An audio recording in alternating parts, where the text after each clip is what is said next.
지난 수요일 오후에 우리 교회에서 신학생으로 또 대학원생으로 훈련을 받을 때 함께 있다가 저희 협력하는 교회 중에 하나인 안양 감리교회로 임지를 옮긴 한 전도사 부부가 방문을 했습니다.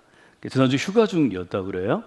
그런데 함께 결혼한 친구도 우리 교회에서 신학생으로 또 실습을 한 가정이기 때문에 제게는 아주 애틋한 자녀와 같은 그런 마음이 있었습니다. 갈 때는 이제 혼자 갔는데 올 때는 셋이 돼서 왔어요. 그래서 결혼을 하고 아이를 이제 출산하게 되었는데 제가 태어났을 때 출산했다고 사진과 전화를 받았는데 벌써 7개월이나 된 아이를 안고 왔습니다. 참 여러 가지 생각을 하게 되는 그런 시간이었습니다. 근데 아이들도 여러 가지 특징이 있는데요. 어떤 아이들은 잘 웃고 또 부모에게 어려움이 없도록 잘 홀로있는 생활을 하지만 어떤 아이들은 뭐 늘 부모의 손길이 있어야 하는 그런 아이가 있죠. 근데 이 아이는 시우라고 이름을 붙였는데요. 아주 아이가 잘 웃고 또 엄마한테 물어봤더니 엄마가 그렇게 힘들게 하지 않는 아주 좋은 그런 선물을 주셨다고 이야기를 했습니다. 근데 아마 이제 휴가 중에 저희 교회 오기 전에 코로나 바이러스가 재확산되면서 이 아이와 엄마가 같이 코로나를 알아서 일주일간 병원에 입원을 했다고 그래요. 그래서 제가 좀 의도를 가지고 이제 내년에 목사 안수를 받는 이 젊은 사역자 부부에게 물어봤습니다. 아이가 건강할 때와 또 병원에 입원했을 때, 즉 건강을 잃었을 때 어떤 차이가 있느냐 이렇게 물었습니다. 여러 가지 얘기를 했어요. 잘 웃는 아이인데 얼굴에 표정이 없어졌습니다. 아이가 건강할 때는 웃기도 하고 잘 먹고 잘 움직이고 또 아빠를 보면 좀 안아달라고 그러고 엄마한테도 좀 칭얼대는 게 있는데 아픈 며칠 동안에는 잘 움직이지 않죠. 정말 잠자는 듯이 죽은 듯이 축 처져 있는 아이를 보면서 엄마 아빠가 아주 울었고 또 할머니 할아버지들이 전화로 아이의 상태를 좀 보여줄 때 양쪽 할머니 할아버지 다 울었다고 그런 이야기를 하게 되었습니다. 살아있는 아이를 보면서 우리가 생각하는 게 많이 있습니다. 주보에 저희가 묵상 질문 제가 매주 적는데요. 이번 주에 이렇게 적었습니다. 우리가 그리스도인으로 건강하게 살아있다는 증거가 있다면 그 증거는 무엇입니까? 여러분이 한 주 동안 이 질문을 마음에 품고 매일 질문하시고 자주 질문하시면 좋겠습니다. 그리고 여러분의 답을 적으시면 좋겠습니다. 오늘 여러분과 함께 나누는 건강한 우리의 신앙의 시리즈 5번째 중에서 제가 오늘 첫 번째로 여러분과 나눌 주제는 활력입니다. 아까 어린아이 얘기를 해드렸는데 살아있는 모든 생명에게는 활력이 있습니다. 즉 살아 움직입니다. 활력은 어떤 뜻을 갖고 있나요? 살아있고 움직이는 힘이라는 뜻을 갖고 있습니다. 이 어린아이가 건강할 때는 잘 웃습니다.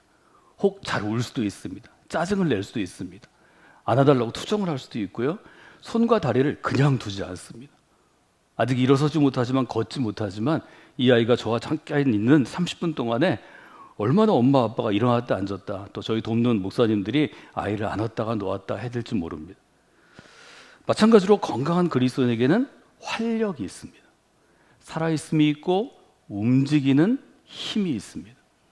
살아 움직이는 힘이 있어야 그래야 사실은 건강의 증거가 됩니다.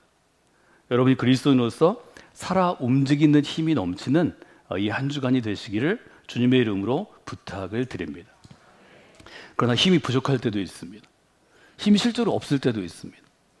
저도 몸이 좀 아프고 건강하지 않으면 건강할 때는 새벽부터 밤까지 깨어 있으면 저는 계속 움직이고 뭔가를 하고 있습니다. 제가 만약에 뭔가를 하지 않고 방 구석에 들어가서 담요 한 장을 들고 그냥 웅크려 있으면 아주 안 좋을 때입니다. 건강하지 않으면 움직이지 않는 거죠. 우리가 매 주일 하나님께서 하나님께 나아가는 시간, 예배 시간들을 우리에게 요청하시고 요구하시고 규정으로 정하신 것은 저는 그것 때문이라고 생각합니다. 혹 여러분이 움직일 수 없을 정도로 건강하지 않다면 지난주 우리가 함께 나눈 것처럼 그리스도의 은혜 가운데서 건강해지기 위해서 은혜의 통로 가운데 나아가야 합니다. 지난주 우리 함께한 히브리서 4처럼 때를 따라 돕는 은혜를 얻기 위하여 은혜의 보좌 앞으로 나아가는 분들이 되셔야 합니다. 이 시간이 바로 그 시간이 되기를 원합니다. 우리가 어디서 예배를 정의할 때 예배는 은혜를 공급받는 통로라고 정의합니다. 예배는 은혜가 우리에게 공급되어지는 큰 파이프라인인 것 같습니다. 여러분이 이 여름을 잘 견디셨는데 특별히 9월의 예배 가운데 하나님의 은혜가 우리가 감당할 수 없을 정도로 우리가 수용해서 받아들여서 내 그릇을 채우기 어려울 정도로 주시는 그 은혜를 여러분이 공급받는 분들이 되시기를 주님의 이름으로 부탁을 드립니다. 두 번째로 생각할 수 있는 것은 어떤 것인가 하면 우리가 살아서 움직이는 이 활력이 우리 안에만 머물러 있으면 그렇게 건강해지지 않습니다. 우리가 좀 더 건강한 그리스도인이 되기 위해서는 우리가 그리스도 안에서 은혜 가운데 강하여지는 우리의 건강함이 내 안에만 머물러 있지 않고 내 밖으로 흘러나가야 합니다. 하나님의 영역 가운데 또 이웃의 영역 가운데 내가 살아가고 있는 영역 가운데 흘러나가는 것이 중요한데 그래서 이것을 제가 이렇게 정리해 봤습니다. 내 안에 살아있는 힘이 있다면 이것이 내 밖으로 외부로 나가서 영향력이 되어야 합니다. 두 번째로 여러분이 기억하실 단어는 영향력입니다. 지난주에 저는 19살 한 고등학교를 갓 졸업한 한 청년이 대학교에 입학하고 대학교에서 총장으로 일하는 한 그리스도인을 만나고 그분을 통하여 하나님을 본 고백을 여러분과 함께 해드렸습니다. 내가 뭐라고? 내가 열심히 공부하고 고등학교에서는 우등생으로 이 좋은 학교에 들어왔지만 내가 얼마나 잘났다고, 내가 잘났으면 저분보다 잘나지 못했는데 내가 얼마나 똑똑하다고, 내가 아무리 똑똑해도 저분을 능가할 수 없는데 내가 아무리 성공하고 내가 아무리 대한민국 사회에 출세해도 이분을 내가 능가할 수 없는데 내가 뭐라고? 저분이 믿고 의지하는 그리스도, 저분이 고백하는 그리스도, 저분의 생명과 자기의 인생을 바친 그리스도를 내가 거절하거나 거부할 수 있는가? 아주 분명한 고백을 우리가 함께 나누었습니다. 저는 이분의 경험을 이렇게 정리했습니다. 나를 통하여 하나님을 봅니다. 이 한 주 동안 여러분을 통하여 누군가가 하나님을 보았을 것입니다. 하나님을 만나고 경험했을 것입니다. 하나님을 만졌을 것입니다. 여러분이 그 통로로 쓰임받는 삶에 하나님의 크신 은총과 축복이 있기를 주님의 이름으로 축원해드립니다. 우리의 삶은 그런 것입니다. 건강한 그리스도의 삶에는 활력이 있습니다. 이 활력이 우리 안에만 머무는 것이 아니라 우리 밖으로 퍼져나가서 건강한 그리스도인은 영향력이 있어야 합니다. 우리 사회에서 많은 사람들에게 영향력을 끼치고 있는 사람들이 있습니다. 우리 사회나 아니면 우리가 함께 협력하고 교류하는 많은 서구의 사회들이 비슷한 즉 문화 패턴을 갖고 있는데요. 예를 들면 화면을 통해서 여러분들이 보시는 사진들이 있는데요. 저 사진을 보시면 내가 저 종목을 잘 알든지 못하든지 아니면 내가 좋아하든지 좋아하지 않든지 대부분 여러분이 잘 아는 사람입니다. 프로스포츠와 같이 축구나 야구를 통해서 우리 사회에서 성공한 사람들이 여전히 대중적으로 영향력을 미칩니다. 혹은 올림픽과 같은 국가의 경연장에서 메달리스트가 된 사람들이 영향력을 갖고 있습니다. 내가 갖고 있는 운동 능력으로 또 내 기술로 또 내 외모로 또 내 인생에서 내가 극복한 나의 상처나 열등감이나 나의 약점을 극복한 스토리로 이들은 영향력을 갖고 있습니다. 또 제가 몇 분의 사진을 좀 추려달라고 저희 설교팀에게 부탁을 했는데요. 여러분이 잘 아시는 분들입니다.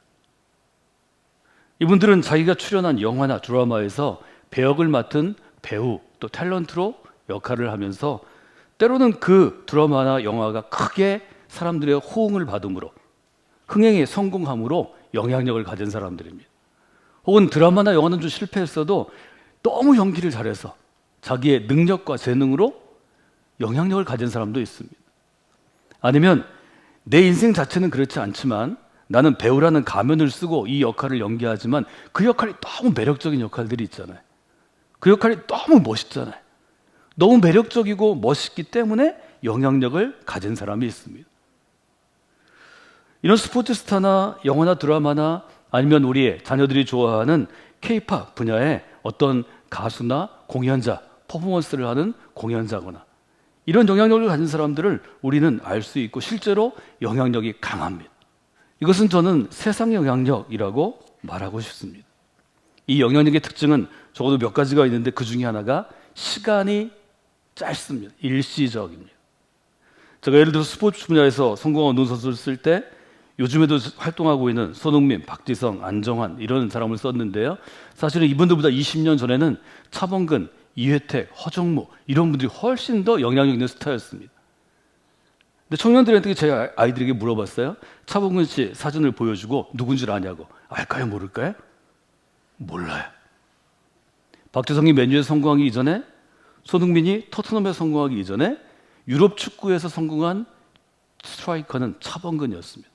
차범근은 독일의 분데스리가에서 98골을 득점한 최고의 골게터였습니다. 지금 한국 국가대표팀을 맡고 있는 크리스만과 더불어서 몇 명 안 되는, 지금도 11명의 베스트 멤버를 끼면 분데스리가의 공격진에 들어가는 굉장한 선수였습니다. 이분 살아계신데 벌써 잊어버렸어요. 아쉽죠? 저희 교회에 제가 존경하는 목회자들이나 그리스도인들을 초청할 때가 있습니다. 저는 그분 얼굴만 봐도 그분과 함께 이 자리에 있는 것이, 식사하는 것 제겐 너무 영광인데 여러분은 그분을 잘 모르더라고요. 그때 제가 여러 가지 생각을 합니다. 한 사람이 주는 영향력은 일시적입니다. 기한이 짧습니다. 유통기한이 짧습니다. 또 하나는 무엇인가 하면 제한적입니다. 예를 들면 박지성 선수는 아시아에 가면 여전히 아는 사람이 많습니다. 손흥민 선수 아시아에 가면 여전히 아는 사람이 많습니다. 그러나 축구가 인기가 없는 미국에 가면 손흥민과 박지성을 아는 사람이 몇 사람이나 될까요? 한국 사람 빼고요. 우리만 아는 거죠. 즉 제한적이라는 것입니다. 우리가 좋은 영향력들을 보지만 세상이 무엇이 주는 것, 외모든 기술이든 재능이든 아니면 그 시대가 갖고 있는 어떤 코드에 맞아서 주는 영향력은 일시적이고 제한적입니다. 우리가 생각하는 영향력, 하나님이 우리를 통해서 형성하는 영향력은 일시적이 아니라 시간이 비교적 깁니다. 아주 길 때도 있습니다. 예를 들어 우리는 모세를 잘 압니다. 모세의 시종으로 있었던 여호수아도 잘 압니다. 우리는 사무엘도 잘 압니다. 엘리야, 엘리사, 에스겔, 예레미야 이르는 대예언자들도 잘 압니다. 에스라, 느헤미야처럼 한 시대를 바꿔놓은 사람도 잘 압니다. 바울처럼 로마 제국을 바꿔놓은 사람도 잘 압니다. 이들의 신앙을 이어받아서 16세기부터 독일의 루터, 스위스 제네바로부터 프랑스의 깔뱅, 영국의 웨슬레, 미국의 무디, 20세기 빌리 그레엄에 이르기까지 하나님의 손에 붙잡혀서 영적인 영향력을 준 사람들은 세상이 주는 영향력보다 훨씬 더 긴 생명력을 갖고 있습니다. 우리는 사라져도, 우리의 자녀 세대들이 우리는 잊어도 모세나 여호수아나 사무엘이나 엘리야나 바울과 루터와 칼빈과 웨슬리 얘기는 계속하게 될 것입니다. 이것이 믿음의 역사 가운데 혹은 믿음의 강에 영향력을 끼치는 사람으로 사는 것이 얼마나 중요한지를 우리에게 알려줍니다. 빌리 그레함이 고령이 돼서 이제 잘 활동하지도 못하고 행동이 제한적이고 어려워서 곧 돌아가시겠다 할 때 미국의 한 유명한 일간지가 이분을 다룰 때 이렇게 평가했습니다. 빌리 그레함은 역대 어떤 대통령보다, 아니 대통령 여러 명을 세트로 합친 것보다 우리 사회에 미친 영향력이 지대한 인생을 살았습니다. 그때 영향력이라는 말을 쓰는 것입니다. 빌리 그레함 한 사람 때문에 수많은 젊은이들이 인생의 방황을 끝내고 새로운 인생을 세우고 그 새로운 인생이 본인에게도 유익하고 가족에게도 유익하고 사회에도 유익한 삶을 살아가게 되었습니다. 인생이 쉬프트된 것입니다. 수많은 비즈니스맨들이 더 큰 부를 얻기 위하여 내 이름을 알리기 위하여 비즈니스를 하다가 더 선한 방향으로 방향을 쉬프트했습니다. 우리가 지금 하고 있는 선한 기업 운동, 이런 운동들이 이분들의 활동과 신앙 운동에 영향을 받은 것입니다. 공적인 영역, 예를 들어 공무원이나 공직자들이, 정치가들이 내가 유명해지고 내가 힘을 많이 갖기 위해서 정치를 하거나 아니면 자기 활동을 하는 것보다 하나님이 내게 맡겨주신 청지기의 삶을 생각하며 살아가게 한 것이 이분의 영향이라고 평가하는 것입니다. 즉 20세기 후반에 미국 사회를 바꾸었다는 것입니다. 사도행전 19장을 우리가 함께 봤는데요. 여러분이 오늘 교회에서 돌아가셔서 이 주간에 또 오늘 21절부터 41절 전체의 단락을 여러 번 읽어보시면 좋겠습니다. 어떻게 제목을 붙일 수 있나요? 사도행전 19장 21절 이하는 이렇게 붙일 수 있습니다. 한 사람의 영향력이 도시 전체를 변화시키다. 여러분, 이런 삶을 살고 싶은 도전이 우리 가운데 있지 않습니까? 한 사람의 영향력이 로마 제국의 아주 손꼽히는 대표적인 도시 에베소를 변화시켰다는 것입니다. 에베소는 로마 제국의 손꼽히는 도시였고 이곳은 특별히 종교적인 도시였습니다. 여러분이 잘 아는 아데미 신전이 가장 크고 화려하고 많은 사람들이 방문하는 곳이 여기 있었습니다. 그리스 신에 나오는 많은 사람들, 제우스 신전도 있었습니다. 수많은 사람들이 종교적인 목적을 가지고 다양한 신을 섬기는 도시가 에베소였다는 거죠. 한 남루한 옷을 거친 나이든 남자가 이 도시에 들어왔습니다. 그가 이 에베소에 들어올 때 아무도 주목하지 않았습니다. 이 사람은 시장 바닥에 가서 가죽을 다루는 공방과 가게에 가서 일하기 시작했습니다. 이 사람이 이 도시에 와서 10년이 지난 것이 아닙니다. 20년이 지난 것이 아닙니다. 30년이 지난 것이 아닙니다. 3년쯤 일했습니다. 3년쯤 일했는데 이 도시 전체를 흔들 만한, 뒤흔드는 놀라운 일이 발생했습니다. 성경은 이것을 흔치 않은, 쉽게 볼 수 없는 소동이 일어났다고 이야기합니다. 이 도로 말미암아 이 도시에 소란이 일어났습니다. 수천 명이 광장에 모여들었습니다. 수천 명이 한 사람을 탄핵하기 위하여, 한 사람을 내어 쫓기 위하여, 한 사람을 감옥에 보내기 위해서 감옥에 모여들었다는 것입니다. 이것이 영향력입니다. 온 지 3년밖에 되지 않았지만 그 도시에서 가장 부유한 기술자와 상인들이 신의 모형을 만들고 그것으로 은을 씌워서 풍족한 생활을 누렸다고 지금 성경은 얘기하잖아요. 25절에 보면 우리의 풍족한 생활이 우리가 하는 일, 이 생업에 있는데, 풍족한 생활을 누리는 수천 명의 기술자와 여기 하는 비즈니스맨들과 영업하는 또 그곳에서 일하는 직원들이 모이게 되었다는 것입니다. 이들이 모인 것은 이 낡은 옷을 입은 중년의 한 사나이가 자기가 일하던 공방에서, 밥 먹던 식당에서, 머무르는 하숙집에서, 차 마시던 곳에서 사람에게 이야기한 하나의 메시지 때문이었습니다. 사람의 손으로 만든 것은 신이 아닙니다. 짧은 것입니다. 26절에 보면 수많은 사람을 권유해서 말하되 사람의 손으로 만든 것들은 신이 아닙니다. 세상을 바꾸는 진리는 아주 단순하고 아주 짧지만 강력한 것입니다. 이 짧은 도전이 30분 설교한 것도 아니고 3시간 양육한 것도 아니고 40일 금식한 것도 아닌데, 여러분, 사람의 손으로 만든 것은 신이 될 수 없습니다. 이것은 창세기로부터 시작해서 토라의 본질입니다. 우리가 믿는 그리스도 신앙의 본질입니다. 사람이 만든 것, 사람이 디자인한 것, 사람이 계획한 것은 신이 될 수 없습니다. 사람이 만든 것에 내 운명을 맡길 수 없습니다. 사람이 만든 것이 내 미래를 좌우할 수 없습니다. 사람을 만든 것이 우리의 미래를 변화시킬 수 없습니다. 나는 그런 미래에 내 인생과 내 아이들의 인생을 맡기길 원치 않습니다. 여러분이 동일한 마음으로 신앙생활 하시는 줄로 믿습니다. 동일한 마음으로 이 자리에 있는 줄로 믿습니다. 사람의 손으로 만든 것에 우리의 인생을 맡길 수 없습니다. 우리 아이들의 미래를 맡길 수 없습니다.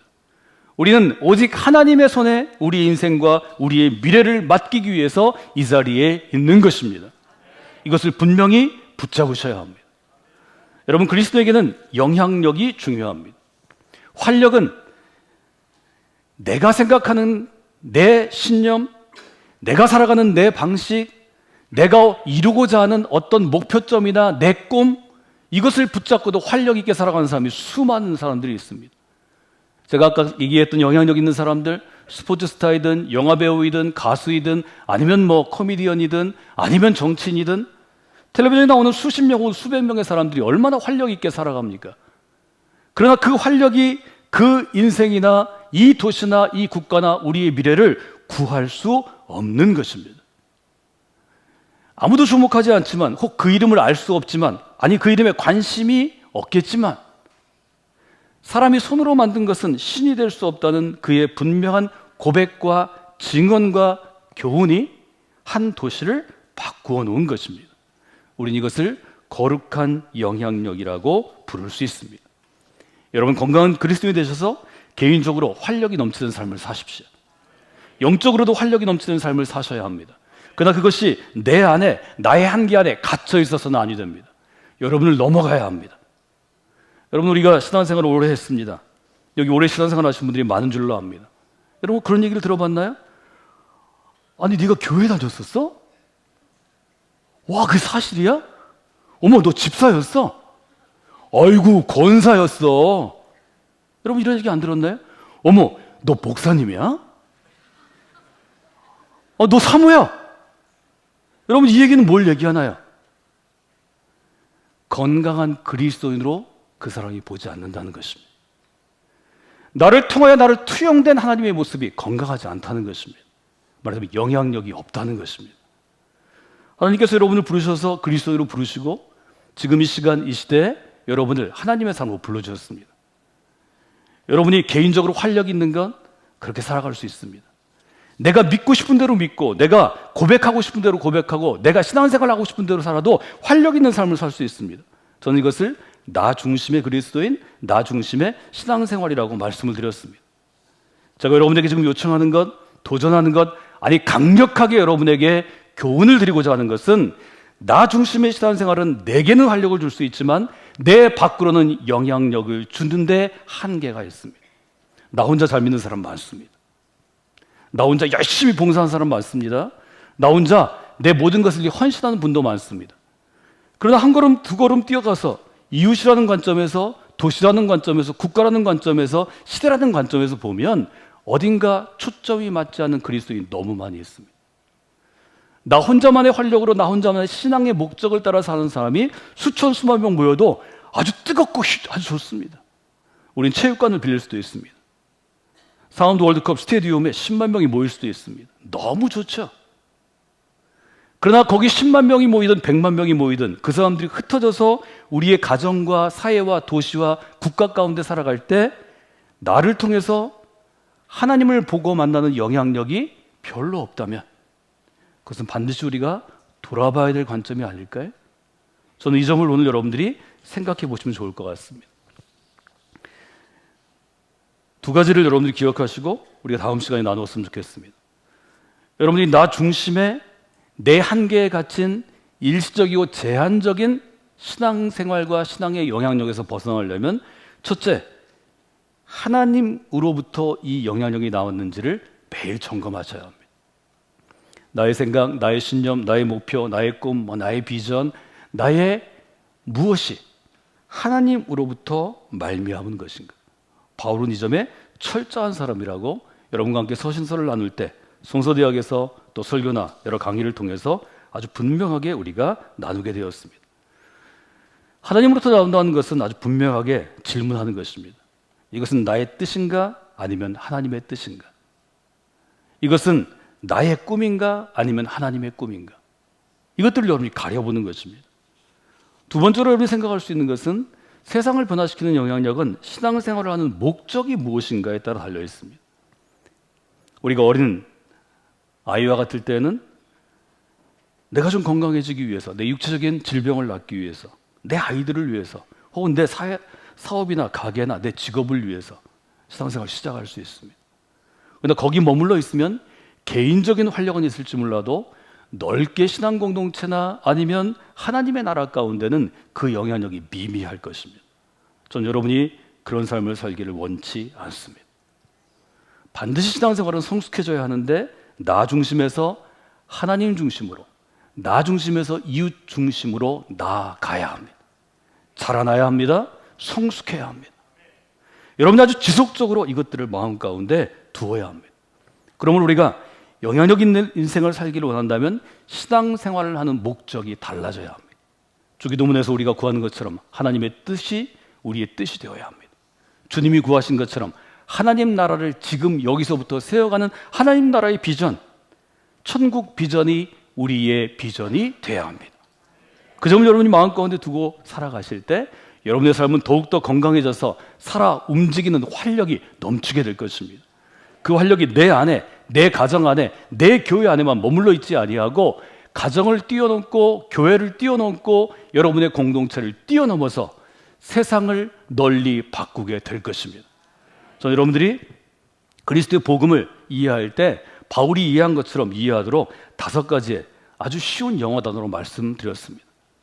그리스도의 복음, 그리스도의 십자가 정신은 우리의 생각을 바꾸는 것입니다. Changing thoughts 하는 것입니다.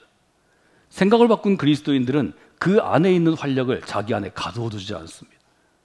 함께 매일매일 밥 먹고 생활하는 식구들에게 가정 안에서, 내 직장 안에서, 내 사업 안에서 이 도시 가운데, 이 세대 가운데 점점점 확장하는 것입니다. Changing thoughts 하면 Changing place 하는 것입니다. Changing place 하면 Changing time 하는 것입니다. 뉴욕타임즈가 빌리 그레엄에 대해서 인생에 평가하듯이 우리는 시대를 바꿀 수 있는 사람들입니다. 우리가 살고 있는 시대를 하나님의 나라로 조금이라도 바꾸는 것이 하나님이 우리를 선택하신 이유입니다. 하나님이 우리를 부르신 이유입니다. 그리하면 10년 후, 20년 후, 30년 후 이 나라가, 이 세상이 하나님의 나라로 좀 더 가까이 나아가게 될 것입니다. 그 Changing future, 미래를 바꾸는 것입니다. 여러분이 그런 영향력 있는 인생을 살아가는 건강한 그리스도인이 되시기를 주님의 이름으로 부탁을 드립니다.